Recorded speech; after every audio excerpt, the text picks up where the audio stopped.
When my baby girl was born, he was already abusive, but I decided to stay because that's what I was used to seeing growing up. I thought it was normal. Mm. When your child is more normal and your husband, one day she's normal, 3 months old, and the next day she's on life support, getting ready to lose her life because she now has a skull fracture, 6 broken ribs, 2 broken legs, and they're saying she's not gonna make it. And now, not only that, so now you have people saying, we're about to arrest you because you were the mother and you stayed.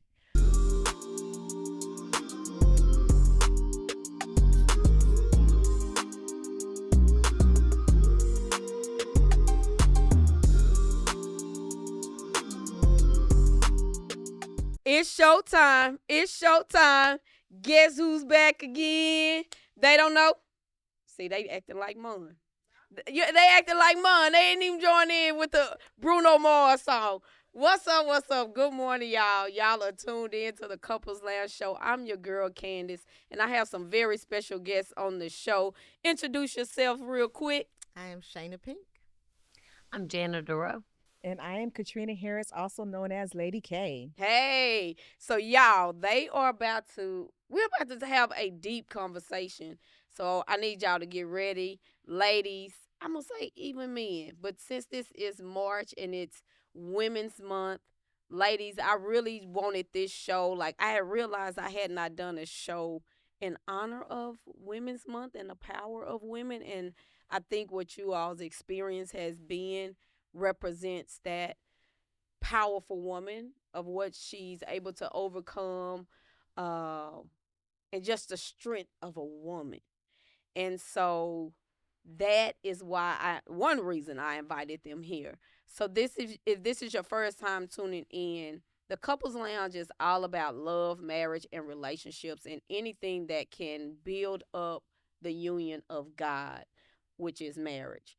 And so that's why they are here. I need you to subscribe to the Couples Lounge page also, and hit the notification so that whenever we put up a short or we put up a video, you're going to get the notification. Plus, I don't know when you're listening to this, but we trying to get to 1,000. We got like 4,000 on Facebook, and y'all, it's been challenging for me to come on over to YouTube and leave my Facebook family, but we here.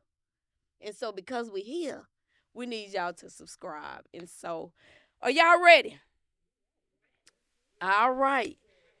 So these ladies are here today because they have a similar life experience. And so all of these ladies have experienced divorce. And the conversation was so good in the hallway, y'all. I was like, "Dang, see, this is why you need behind the scene footage." It was just really, really good. But we're gonna keep it going. The same energy, same flow. Just we having a conversation just like we were doing. We just bringing it in here now to the microphones. And so as I was in remembrance on this morning, I'm like, women file for divorce more than men. But I'm like, but we the ones that want, more times than not, it's the woman that wants to get married. But what was surprising to me is reading that it is now down to 66%. I can remember doing this show and doing when we first started looking at divorce and who files, and it used to be like 80% women. So for that number to be decreased now lets me know that men are even filing, which kind of, I don't know, that kind of just messed with my spirit, because now if you got men filing, women filing, it can be dangerous out here when it comes to the marriage union. And so I want you all to share a little bit of your story. So I want to ask you first, how long were you married and how long have you been divorced so that people can get a context of the stories that are in the building? Well, we dated for 4 years and finally decided to get married. Mm-hmm. And then we were married for 12 years. And this year will make the fourth year that I've been divorced. So I did not go into marriage lightly. I thought about it, thought Mm-hmm. about the decision, knew this was a big commitment like we all do. But one thing I did not do was consult with God about Mm. anything. I feel like I went through the checklist of life. Like, okay, graduated from college, check. Pledge Delta, check. Now let's get married, check. So I Mm. never consulted with God on that big decision in my life. So yeah. Hmm. Golly. Yeah. Thinking back. Mhm. Yeah, Yeah. and we were young. We were 25 Mhm. when we got married. Yeah. I ain't praying say, "Is this my husband, Right. Lord?" And none of that. Yeah. And so now everything that I do, I pray before I do it, and I consult with God. And my prayer has been, I don't want anything if God doesn't ordain it. If God doesn't ordain it and it's not His will, I don't want it. Close the door, block it, because I cannot go backwards, and I Mm, cannot go through a journey that I don't have to go through. mm, And so I just say for all women, if you're dating someone, if you're married, start praying. God's will be done. God, is this what you want for my life? Is this the direction you want me to go? And mm-hmm. so your journey may look different by consulting with Him. Hmm. Show will. Yeah. Look, show will. Yeah. The country is Yeah. gonna come out, so be all right with the country coming out. All right. So, sure. All right, this second marriage, first marriage was I was 22, college. My grandma said, out of college, you got to get married. Out of college, I got married. I was married 13 years. Didn't work any bad. I'm not talking about that one. The second one was the rebirth. And I thought it was the thing, like the thing, the Mhm. thing. So, like, I'd found God. I've been a rebirth. I've known God like forever. But for real, I thought this is the one.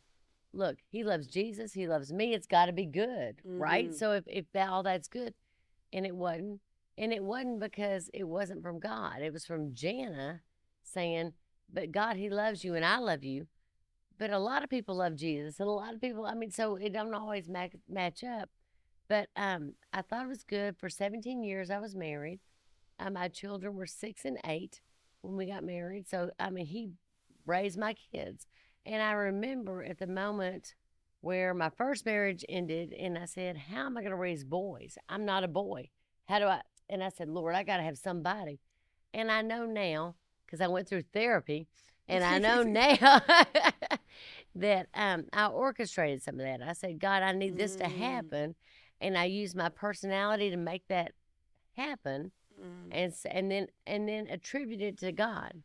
And isn't it funny when we give God things that we do, they're not always blessed in the same way, mm, right? mhm. And so it didn't end well, but I can't I'm remember we're supposed to go I'm into gonna come. this. I'm I'm gonna so come sorry. back to your full Right, I story. can't But remember where how it long ends have well. you been divorced? 20 August 10, 22, so 2 years almost. Almost 2 years. hmm How long was it between your first and second husband? 6 months. So you got divorced and you got remarried in six Babe months. walked out the courthouse and said, "You cute," like for real. Okay. Thank you. Just being honest. Thank you. Okay. I love it. So my first marriage, I got married at 15. Sorry, Oh, I got married at 15 15. years old and really what's going on? Anyway, got married at 15 years old. Marriage lasted for about five years. Mm-hmm. Ended up getting divorced. Got remarried possibly within like a year and a half time frame. That marriage lasted 5 years. Got divorced again. Another year and a half time frame. But now I'm happy to say I've been married 3 times for 20 years to my Yeah. man, and my Boaz. All So, right. keep living. God's got something with your name on it. Okay. All right. Okay. So that's the context. I hope at just in that short period of time, you have already connected to one of these women based off of their experience. And thank y'all already from the jump. Like she done jumped to the end of the show already. But that's out like I love how God works. So I am so in the flow of all of this. And so your marriage was your divorce was your choice, pretty much. It was a mutual decision, but But after you it was filed. over, I did file. Yes, Okay. I did. Yeah. You My first marriage I filed. My second marriage he filed. okay? All right. Now your story. First marriage I filed. Uh-huh. Second marriage, I got a text message as I'm teaching that said I gotta go. I had no idea. I got home, everything was gone. Give it about 6 weeks in the state of Texas. I got Tarrant County sent me a PDF in his handwriting that said I blank file for divorce from you, Jana Duro. And something about the handwriting, the personalization, I had no idea. Like, I had no idea. And I had even said, "Can we talk?" Like, when I got that, I said, "Can we talk?" He said, "I have nothing to talk to you about." And that's when I went on Facebook because I've been a teacher for 15 years. And I've taught kids not about English, but also about life. And like, this is a dude that I love after first marriage. I found him through Jesus and all this. And so when it ended, I didn't want them to think I'd lied to them all these years. And so I just said, I'm ugly and I'm in my horrible t shirt for my kids from 1,000 years ago. But this just happened. And I have not lied to y'all for all these years. It's real. And I'm going to deal with it and go through it. But I mean, it was a whole, I had no idea. I truly thought in a Christian marriage, you got to go, you got to deal with something. Okay. But you got to come back and we can talk through it and go over it. It's a covenantal relationship and not divorce. And divorce was, that's a Moses thing. Like, that's a back in the day, like, that's ended. And it was different. And it hit me in a whole different way. And what's crazy, I'd done it before, but it hit me in a different way this time. And so, from the moment you left your house to the moment you received that text was about how long? What? I left at 7:30. It's seventh period, so I got the text at like 2:00. And I left him that morning, and it was in our master bathroom, which, y'all, that's been a struggle, like staying in the same place. Kissed him goodbye. You look cute. Have a great day. Yay, I love you. Have a great day. First day of school. And I go to school. He told you that? Yes, ma'am. And I never left without, I mean, look, I'm old school. I never left without we kissing and saying I love you because it's a marriage, right? It's a thing. And so yeah, kiss goodbye. Have a great day. You look cute.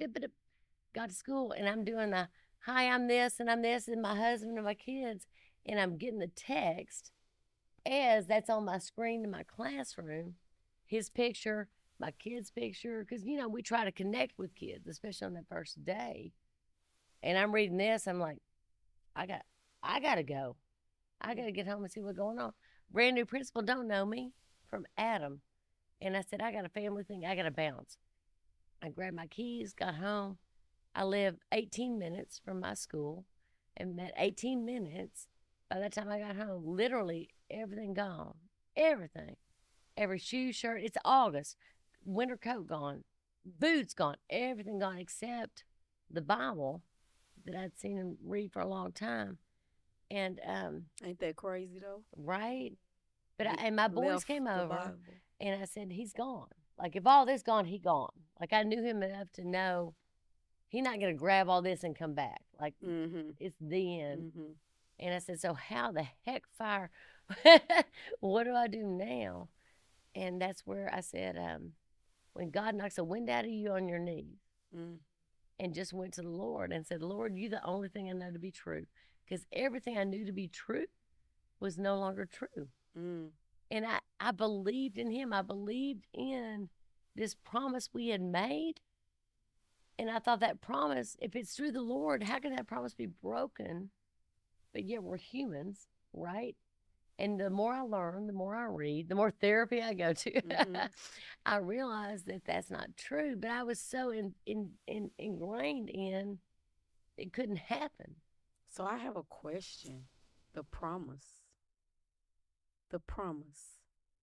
And I tell Mun this, and we've had this discussion that, a whole about all women want the divorce, women filed for divorce, and I'm telling him, we don't want a divorce.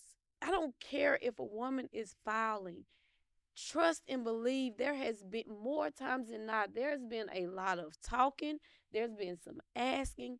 She didn't just wake up and say, no, it's been a process for us to get to that place. So, and it's not even that what did you want a divorce for? Because I'm just going to assume that you necessarily may not have wanted the marriage to end, but what did you want if you didn't have to get a physical divorce, what did you want a divorce from? It's funny you should ask that. And actually need to retract as you were talking. It kind of came back to me. I actually filed for divorce as well with my second husband. Okay. That divorce was just, I mean, when we filed, it was we bumping heads at this point. Mhm. But I remember my mom telling me after I went through so much with my second husband. He was a great provider, um, great father. He just loved women too much. But I remember my mom telling me, why did I file for the divorce? Because I had lost my dignity. And she Mm. said, Monica, where is your dignity? When she told me that, I made him his favorite meal because he kept tearing me down Mm. mentally and emotionally. Yeah, he was a great provider, but money isn't everything. Mhm. So, what made me file for the divorce? Why? Mhm. From him Mhm. was, where's my dignity? So Mhm. here I am leaving a furnished apartment, cars, clothes, and my babies, and starting all over again to nothing. Not nothing to sit on, from everything from furnished to an air mattress. Mm. Because my peace, I needed to hear my mom say, where's your dignity?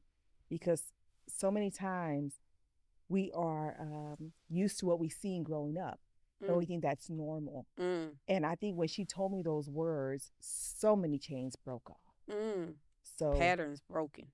ooh, so many.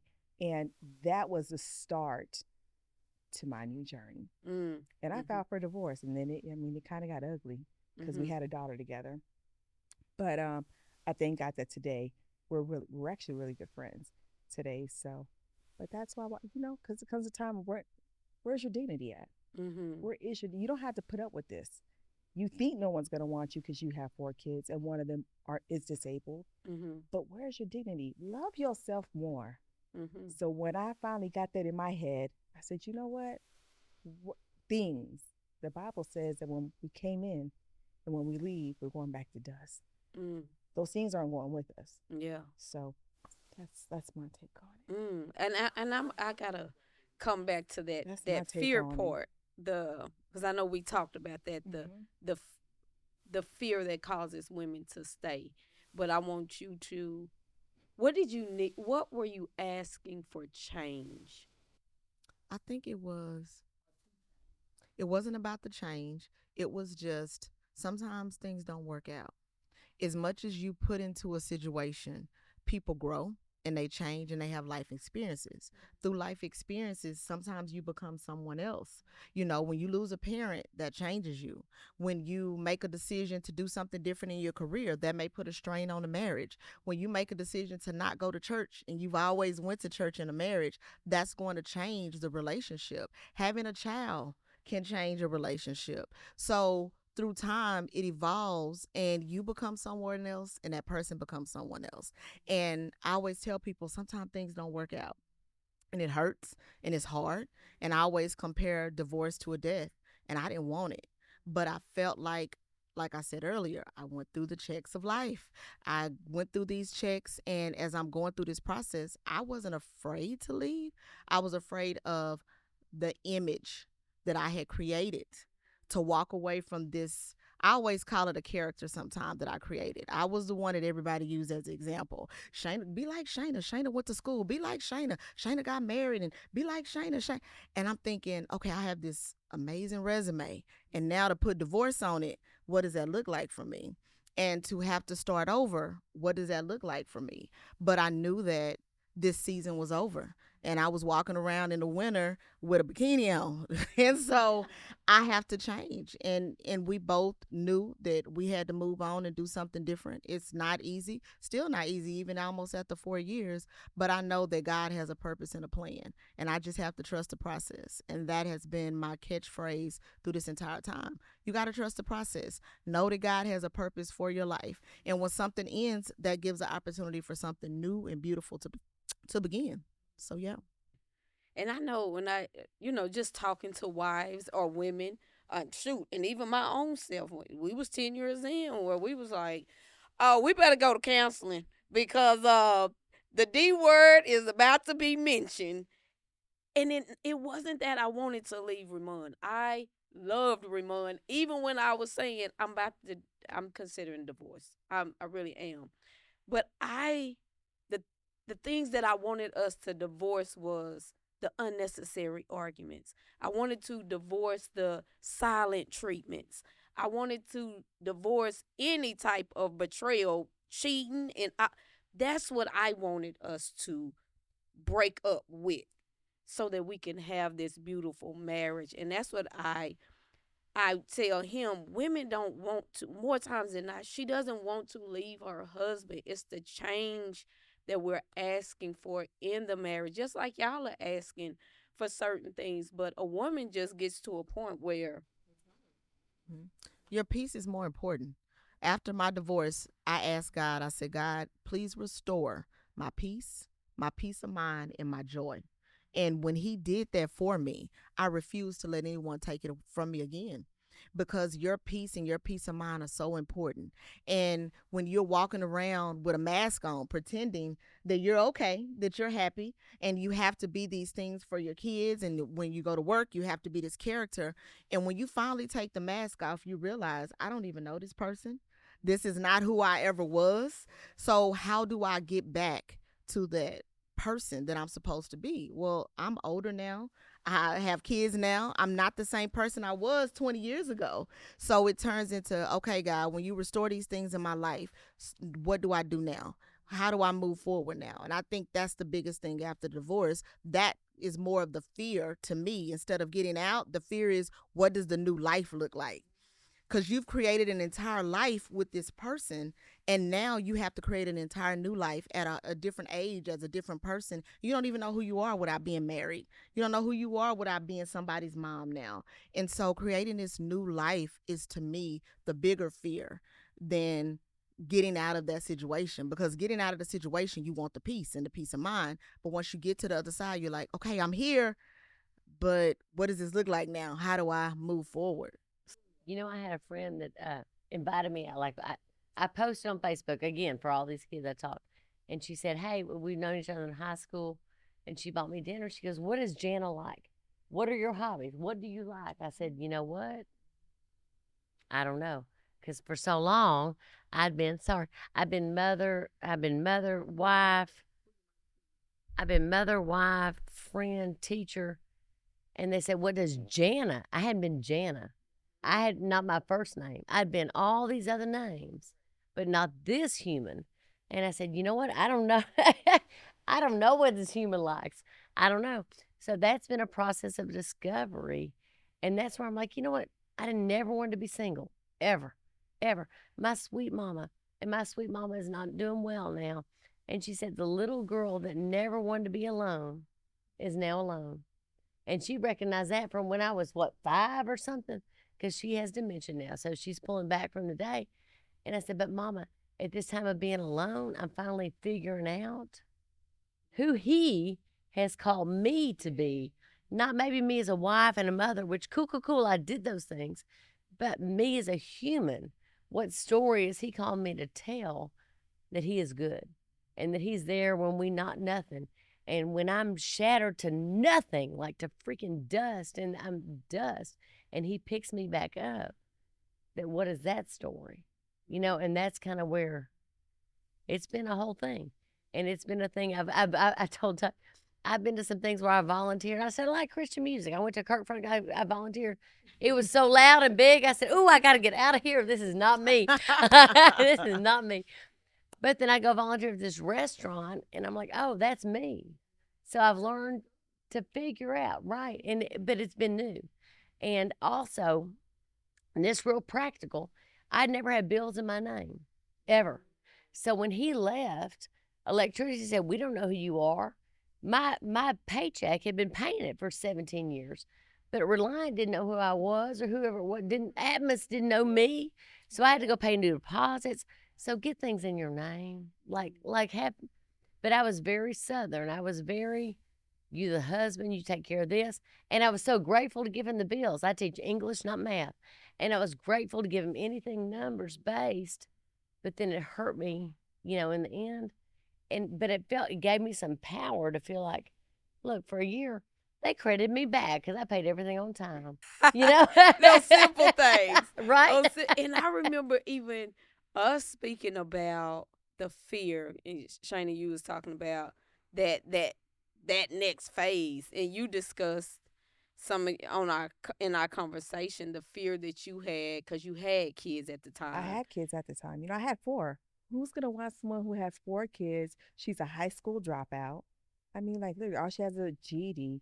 Who is she? You were a high school dropout. What, for my second husband, I was already a high school dropout. I was a high school dropout. Yes, I went and got it back my GED. A whole story, y'all, but it's coming out. Yeah, it's It's coming. It's coming. Y'all resurrection find out time. about that in a few minutes. Yeah, Okay. but you know, to kind of piggyback off of what you said, God is so amazing because everything has expiration date to it. Everything has expiration date to it, but it's something about self-discovery. When we find out who we are and whose we are, listen, it's up from here. And really in life, how many different people do we become? Like, really, we're still evolving. We are still evolving. I tell Derek all the time, I think you'd have been married to about 15 Katrinas. Literally, because we're not the same as we used to be when we first got married. But when you learn what you like, what you don't like, love it on you, girl. But that even think Old power. Testament. Think Moses. Moses born hidden in a basket and did all raised in this, and then he killed somebody, and then he led the people. Then he struck the thing, and he couldn't go in the place. But I mean, like he did all those things, and all those people, and those are the ones like if for those of us in the faith, those are the ones we train it on. That they went through stuff. We'd been through We stuff, been through stuff, right? and I can only imagine the grieving process. I mean, and I know that was one of them good conversations that we were having out there. What was how did your grieving process look for the woman that is either in the midst of, because what I'm learning is that it's a whole process. It's not like you just file and then it's over. They give you a chance. It's almost like they give you chances to come back or to say, take that off the table. It's not like filing is automatically over. So you have to go through this whole process until it's final. And then, so what has your grieving process look like for, like I say, the woman that's in it or she's just on the other side of it being final so she can understand that she's not alone? For me, it looked like not wanting to put on clothes, not wanting to do my hair or put on makeup, forgetting who I was, just doing the bare minimum. 'Cause I'm readjusting. I'm readjusting. And when he's used to paying all the bills, and here you are trying to scratch two pennies together, like, look, I'm readjusting. So a lot of crying, a lot of having no confidence. I mean, a lot of doubt. It's hard. It's hard. Oh, but I thank God for my mama saying, "Who are you? This is not who I birthed. Like, you have my blood." But then again, you got those friends that be like, "Girl, put on some clothes," and you don't want to go nowhere. You just want to just let me be for a minute, right? That's what my grief process was like. I didn't want to be bothered. It was like a dark hole. Just let me go to work and try to figure out how I'm gonna pay the electric bill, or try to figure out how I'm gonna put food in my kid's mouth. That's what my process was like. I didn't even want to go to church because I thought that God had turned his back on me yet once again. You know, that was my grieving process. How about y'all? I think for me, I made a decision that I had to truly give it over to God. I said, I didn't want to. I didn't. I was mad at God. I was upset because I felt like I did everything right. I felt like I made all the decisions that everyone else or I put on my list of things to do, and I still end up being a single mother. Even though I intentionally did not want to get pregnant before I got married, I still ended up moving back home with my parents when I worked so hard and went to school and got 2 degrees to make sure I would be able to in a position to take care of them, and had to move back home with them. And it wasn't because I couldn't financially do it. It was I needed the village. I now have a kid that I have to raise, and I work a job that's an hour away. How do I get him to school? How do I pick him up from school? So I had to learn how to manage and maneuver through it. And so I had to surrender and truly give it over to God. And I realized I know a lot of people that are divorced, but not once did I want to talk to any of them. So it's this Divorce and this silence that comes from it. I know that you went through this journey, but I didn't go and consult with those people because when I would consult with those people, it was an embarrassment. I felt embarrassed to be in this situation. So I feel like people have to be open, honest, and transparent. Tell the story because you went through this experience for a reason. And by you not being open and honest and transparent, someone else is missing what you could have provided to them to help them make it through their journey. So through mine, I made a decision to say, okay, I'm giving this over to God.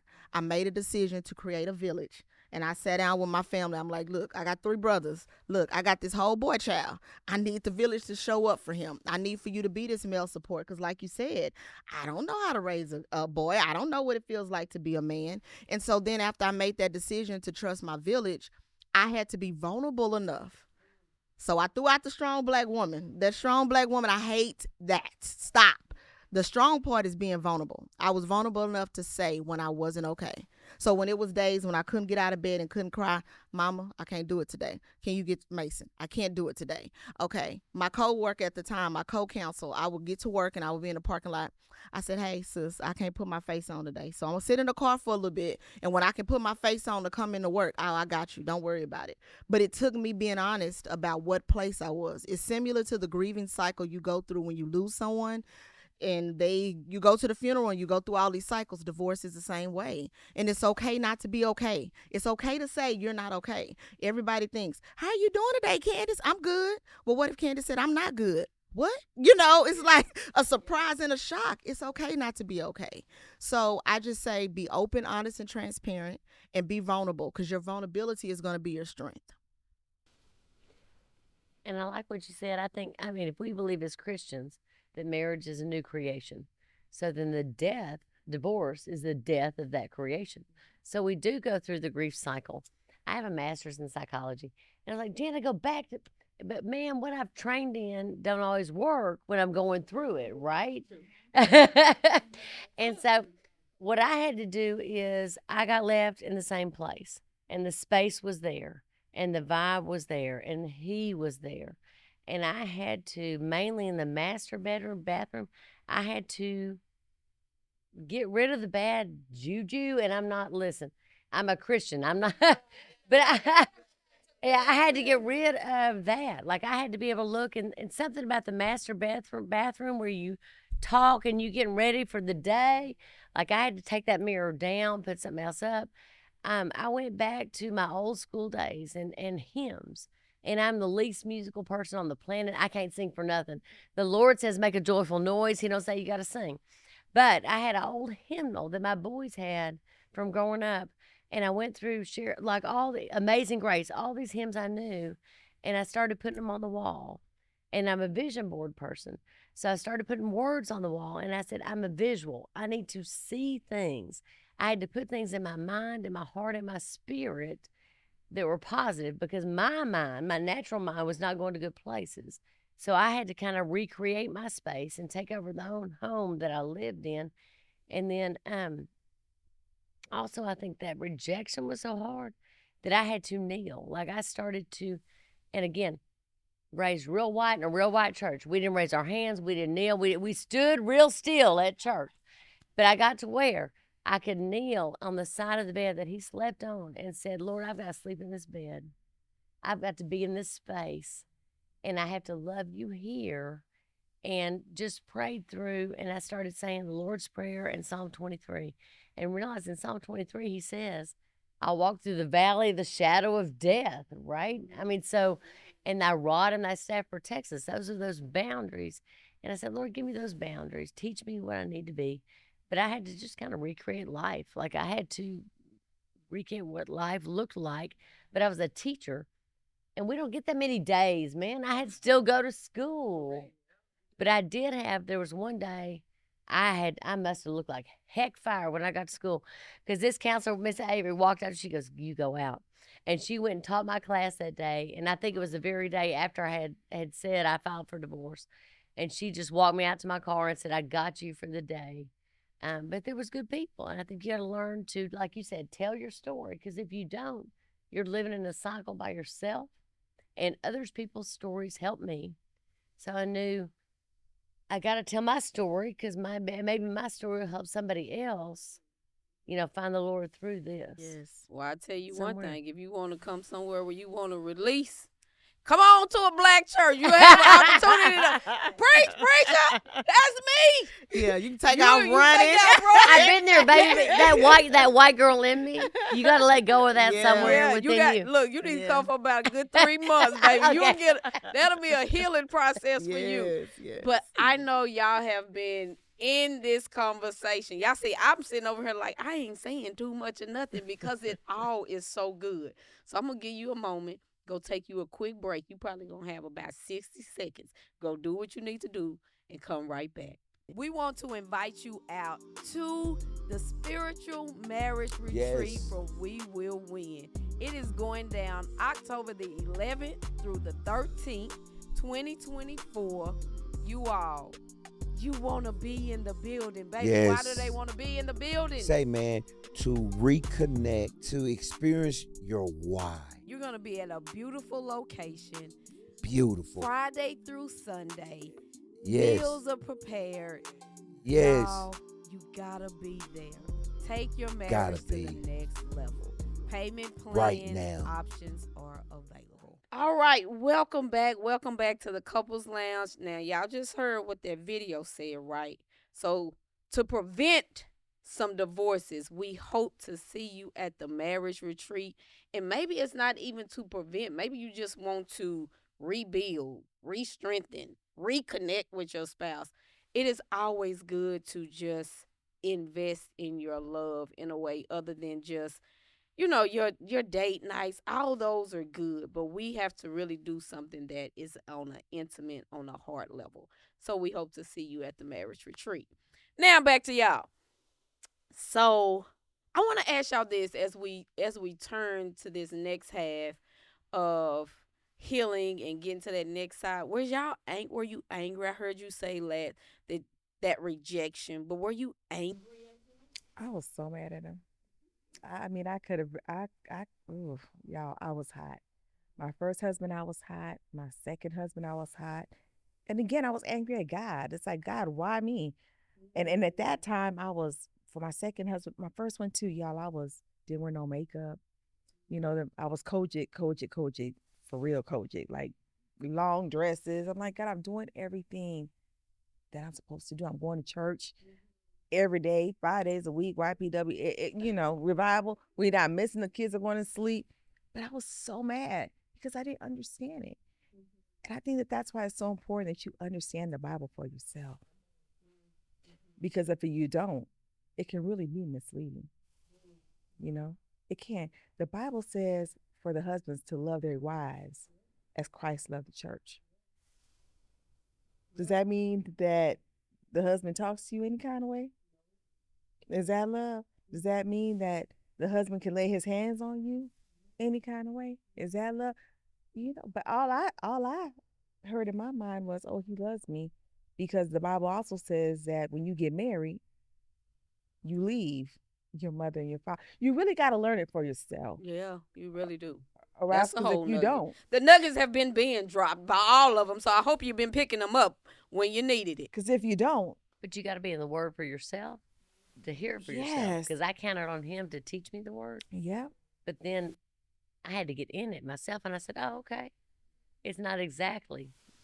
because if they teach you the word, then they're teaching you the word that how they want it taught to you. And if you don't know any better, because we're supposed to submit, and because he's the head, I'm gonna follow your lead. Y'all, so it's good. But I just thank God for expiration dates. But it's okay to go through. It's okay. Just know that if you fall down multiple times, just remember to get back up again multiple times. You have to. I think I was angry at myself. I was mad that I couldn't make it work. I was mad that every strategy and every plan that I came up with didn't work. Marriage counseling, it didn't work. Going to church didn't work.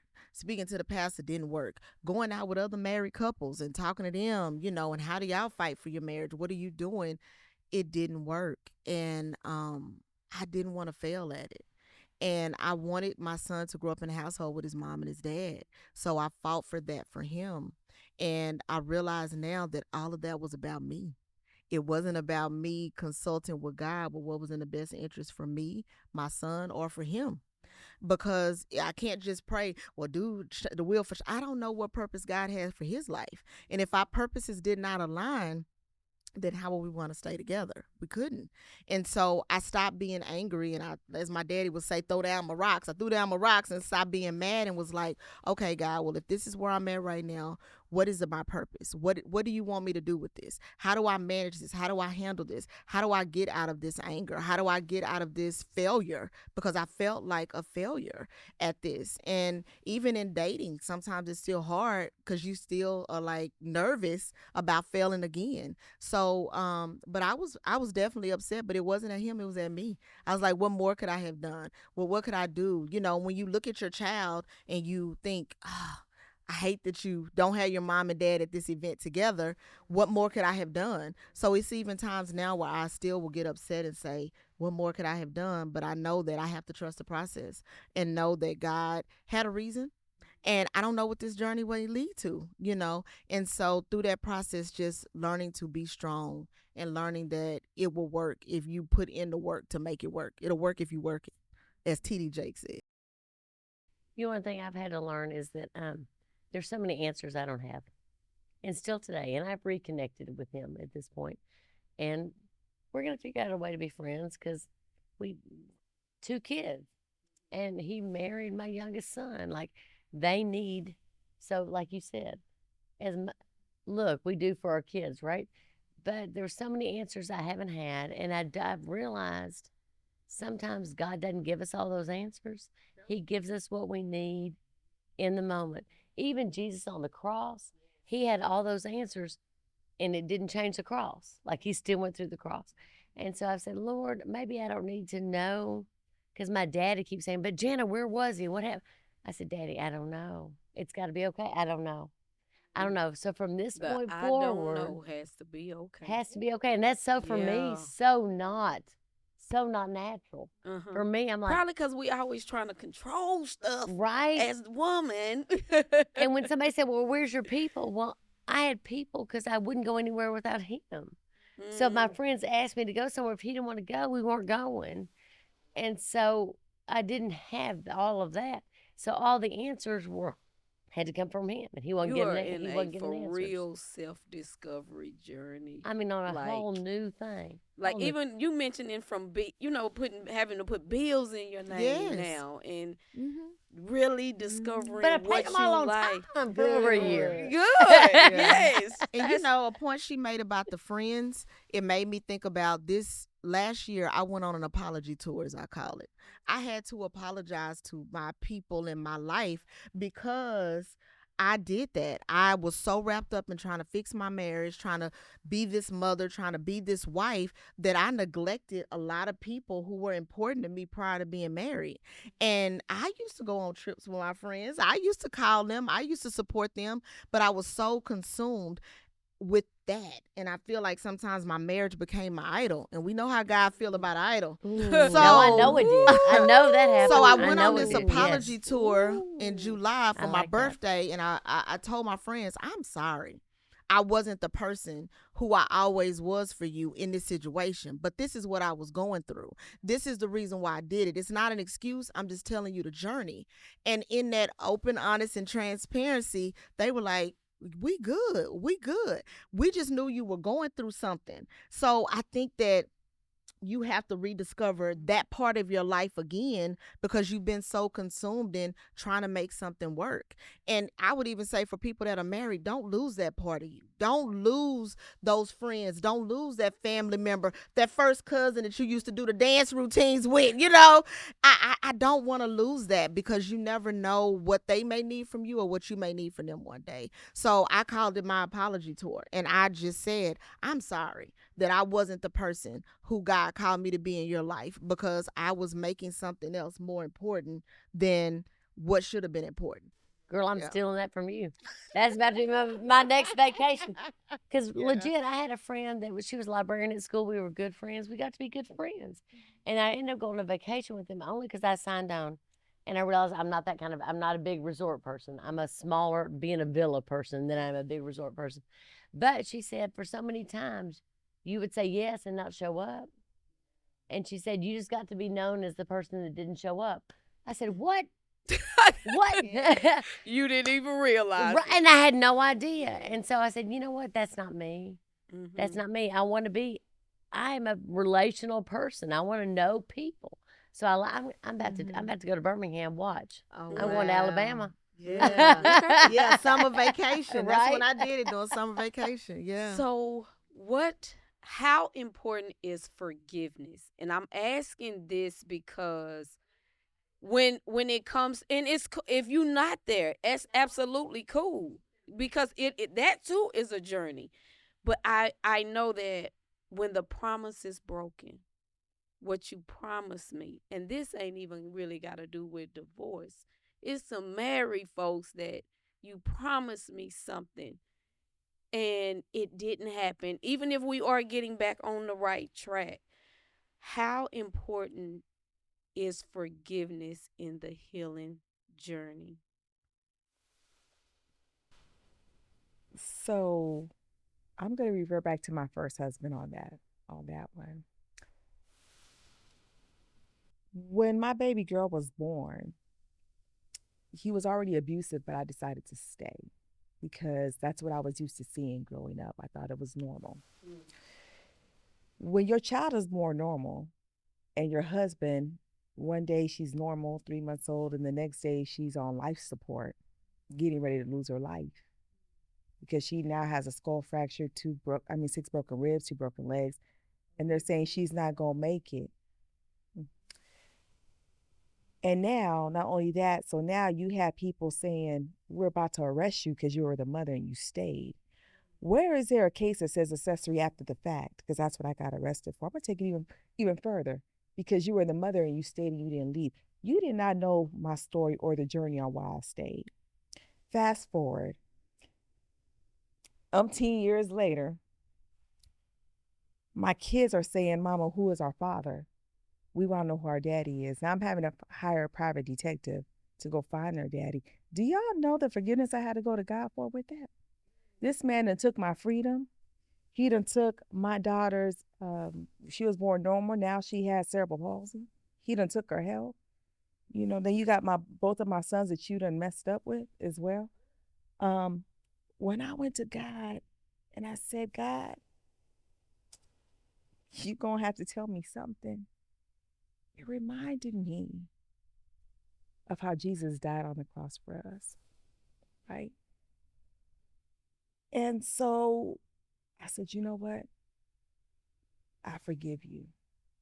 I forgive you. When I found him and he first saw his children, he was in Baton Rouge, Louisiana. It was me and my husband, and we took our kids down there. But when he said he saw Judy and he saw Kenneth, I will never forget. And they were so happy to see their father. And he looked at me, he said, "Can I see Shaniqua?" Y'all, I felt like a breath was like taken out of me because you almost took her life. But then God had to remind me again, the blood, the blood. So here I'm scheduling another meeting for him to see Shaniqua. And it was hard to forgive him. But once I forgave him, I put it in God's hands. I put it in his hands and I got that peace. But lessons that were learned through that was my boys were able to see the strength of a woman. And they were able to see the strength in forgiveness. And not only that, but my mother too. So you never know how God uses a vessel. And so that, for me, that's why I took it back to him. Because that same man who did all those things was the same man that me and my husband, my king, had to support his mother to bury him. So you're talking about some forgiveness, but God will give you the strength that you need to carry on because everything again has an expiration date. And when he took his last breath, I told God, thank you. I don't know what you were trying to teach me through that journey of my life, but God, thank you. Because I've learned if I can forgive him for what he did to me, then I know everything else is a piece of cake. And not only me, but my children, the ones that I carried and the ones that I birthed. You know, I tell people don't, some things you just don't mess with. That's my mama, my daddy, my husband, and my children. And you're going to see a whole other person come out, right?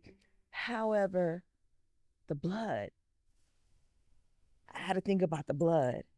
And that's what helped me forgive. And when I forgave, that peace, listen, it's amazing. Mm. It's amazing. Ooh. What did that took me to a conversation that we had. Although the divorce didn't feel good, didn't look good, really possibly didn't even want to be in the situation, what did you discover about yourself? Because if we can say that all things will work for our good, that God can show us something, what, and I always say this, the challenging times, people that push us, they're our great teachers. They may come for a reason, a season, or even a lifetime, but they're the great teacher. What did you learn about you? That some of the stuff he said was right. He was right on some stuff, and I went to counseling. I know that it's a stigma about going to professional counseling and going to seek that help. And I need everyone to know it is okay. Amen. Please. Amen. You need to have a safe space to be able to have real and raw conversations. And I had to go all the way back to my childhood. And when I went all the way back to my childhood, I realized that I created this narrative of perfection that I tried to follow. And it was because I was adopted. And so, me being adopted, I felt like I needed to be perfect because I never wanted them to ever feel like I wasn't the person that they needed to have in their home and in their lives. So, at that age, that's how the enemy had me process it. And so, I tried to live this life of perfection. And when the divorce happened, hey, this is a blemish on this quote unquote perfection that you're trying to live. And I had to take the mask off. And I had to realize, like, you're not a character. You're not acting. This is real life. You have to be the person that God has called you to be. And so what I learned was that I knew God. Like you said, I grew up in the church and, I'm going to vacation Bible school, my uncle's church, doing all type of things, but I didn't have a relationship with God. I didn't know him. I didn't seek him for myself. I didn't have a desire. I'm going to church because I want to go out on Saturday night. So my mama said we got to go to Sunday school in the morning. That's why I'm going. But as I got older and I went through my experiences, I learned that I have to have a real relationship with him. And I have to have a desire to seek him every day. But if I was still married, then I would have been still seeking to keep this together and focused on that. And now I'm focused on him. And in focusing on him, I realize if he's not in the center of whatever I'm doing, it doesn't even matter. So I have to have him in the center of the relationship in my son, in my friendships, and everything that I do. I don't ever want to be disconnected from him again. And I felt like I was disconnected. So through this journey, I learned that perfection is not real. It's okay to be vulnerable. And I learned that if you don't have a relationship with him, it's not going to work. Because the forgiveness part that you asked us about, I said, the forgiveness is, everybody say it's for you, it's for you, it's for you. I felt like if I did not forgive and I did not let it go, then God was going to test me in this again. Not again. No, ma'am. No. I don't want to go through this test again. So Mm-mm. let me pass the test this time and feel this and really be in this. And your story is just like, I'm still in shock. But that type of forgiveness, you don't have to go through that test again. He may test you in other areas and other ways, but you passed that test in your obedience. So I gotta be obedient. That's why I had to do it. So yeah. Nuggets. Nuggets. I'm telling you, they've been dropping them. I hope you've been picking them up. Yeah. I had to learn to forgive myself. After 2 marriages, I had to go, it ain't just them, right? There's something in me. And being raised in the church, I was like, I'm not nuts. I'm not stealing. I'm not being crazy. But my heart was different. And I made an idol. And I made an idol out of my marriage. And I made an idol out of my second husband because I said, "You from the Lord. So then you the Lord." And I realized God don't do well with idols because I told you I'm reading back in the Old Testament. He don't do well with idols. And it's funny, this cross he bought me 2 weeks before he left me. And the biggest word of Christ, it's James Avery. I love James Avery, and I have a charm about all those things. But forgiveness is the biggest word. But I found like the biggest person I had to forgive was me, and forgive me for living in fear. Forgive me for grabbing people to fill in spaces that were God's spaces to fill, so there's no way they can fill them. And then, and just ask the Lord just for renew me, like create in me a new heart, oh Lord, and renew a right spirit within me. And that's where forgiveness brought me. And then, so by the time he walked back in my life, it wasn't nothing but a thing, because I was like, you can't hurt me no more, because it's you don't hold that same place. And we went through some things, and like he's come back twice and stayed for 3 days, which I think is weird because with God, three is a thing and numbers is a thing, but he has, and it's been this last time was cool because it was like we've had these kids 17 years, we've been in our lives instead of ignoring, because I tried to delete him for 17 years. I deleted every picture. I had a whole fire pit burning. I had a burning in the backyard. Like I put lighter fluid, like I did the whole thing. And then I realized that that's silly. That's somewhere the Lord has brought me, right? So if I don't learn those lessons, I'm gonna do them again. And please don't let me do this again, because I don't know if I can breathe through it again. But it just, I think forgiveness, and then the word of God has been the glue. The word of God and being in the word. You can't know somebody you don't spend time with. And the Lord wrote us a word, a letter. We can't spend time with somebody we don't know. So if we don't know him, how we can say we're living through him? So I've had to go back to the Bible, back to, never read Leviticus, but found the Lord, found Jesus in Leviticus, and who knew? But I mean, go back to, that's the first love. You know what I mean? Like that's the first love. And Lord, forgive me for putting somebody before that first love, and then figuring out who's Jana outside of being Dro, outside of being mama and sister and daughter and all the things. And I had to repent. I wrote a scripture. I wrote down scriptures. I wrote down my prayer, and I repented for allowing my marriage to be an idol. And I asked God to forgive me for allowing that to happen. And my prayer has been that I would never put anything again before God. And it is something that we get caught up in because we want to make things work so bad. But the only way it's gonna work is with him. And I he wonder if the three women, as chord. women, if we put that, I wonder, just, I have no idea. But I wonder, as women, if we put that idol before men do. Like, I wonder if that's more Mm, of a thing for us mm, than it is for the dudes in a marriage, mm. to say, this is my marriage, this is my husband, I'm going to follow him, I'm going to do what he says, and he's going to interpret scripture for me more than guys do. 'Cause Where's I know I Remon did that. Tuck? I did Where's that. Remon I know, Tuck? right? Yeah. Well, I had to learn all those things that you guys said was a part of my learning journey. So I won't recap on that, but I learned my own strength. I learned my own strength. And more so than anything, I learned that you will win if you don't quit. So I'm really right because you guys already hit on everything. But y'all, the strength that you listen, you got strength, and it's really in there. You can do it. You can do anything you put your mind to. So on top of everything you guys said, and learning my own strength, listen, I'm gonna keep rising to the top. With God on our side, we can rise to I the can do top. all things We can do all through things. Christ who gives me that Yeah, strength. yeah, Yep. yeah. So your strength, I promise you, it's more than you even know. And yeah, that's right. So thank you, thank you, thank you, thank you for sharing your story. My prayer has been that some woman, and I'm saying women, but there are some men that are struggling because they're no longer married as well. That somebody was blessed, somebody was encouraged, somebody got a new breath, been feeling like she been suffocating, but she can breathe now because she's heard what is possible. To see that you found love again and been married 20 years now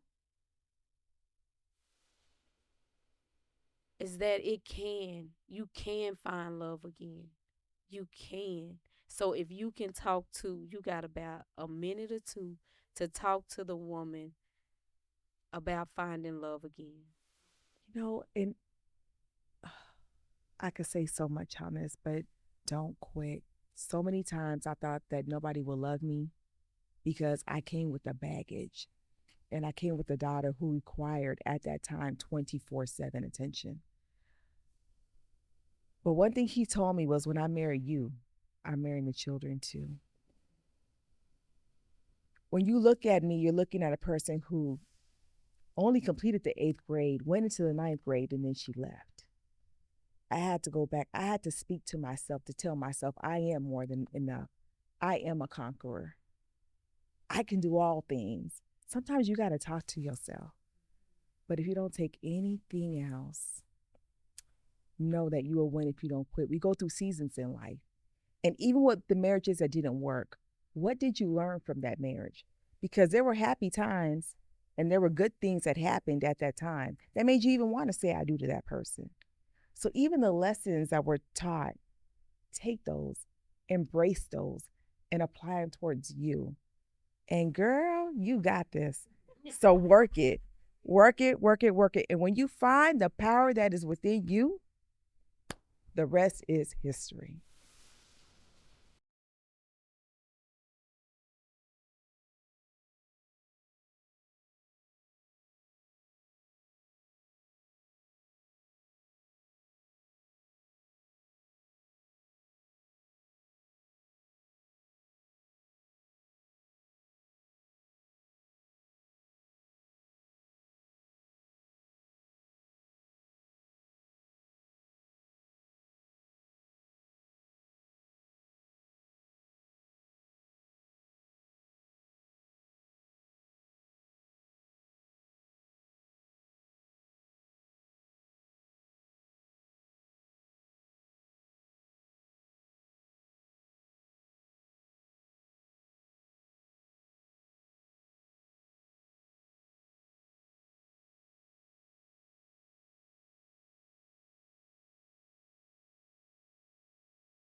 All right.